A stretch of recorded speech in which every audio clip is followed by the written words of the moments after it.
Development విషయంలో ఎట్లా ఉంది? ఏమైనా చేంజెస్ కనిపిస్తా ఉన్నాయా? ఖచ్చితంగా ఉన్నాయి. డెవలప్మెంట్ ఎందుకు లేదు?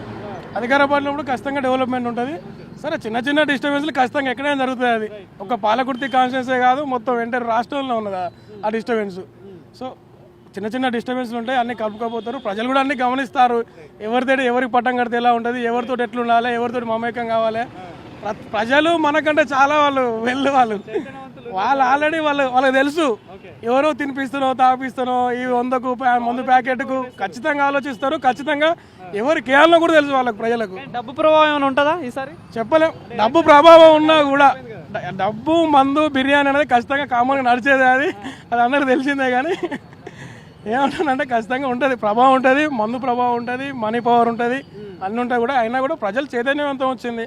ఈ 10 రూపాయలకు 100 రూపాయలకు బీరుకో బిర్యానీకి ఆశపడటం లేరు. తెలుసు వాళ్ళకు, మనసులో ఉన్నది ఎవరికి ఓటేస్తే బాగుంటుంది, ఎవరికి అభివృద్ధి కోరుకుంటారు ప్రజలు. అంటే ఫైనల్గా ప్రభుత్వ పాలన విషయంలో చూసుకుంటే ఇంతకుముందు కేసీఆర్ గవర్నమెంట్ ఉంటే ఇప్పుడు రేవంత్ రెడ్డి ప్రజాపాలన అంటా ఉన్నారు. సో కంపేర్డ్ చేస్తే ఎట్లా అనిపిస్తుంది? అంటే పాలన పరంగా చూసుకున్నా, పథకాల విషయంలో చూసుకున్నా, ఇప్పుడు రైతులు చాలా మంది ఉంటారు ఇప్పుడు ఈ కాన్స్టిట్యున్సీలో. సో ఎట్లా ఉందంటారు?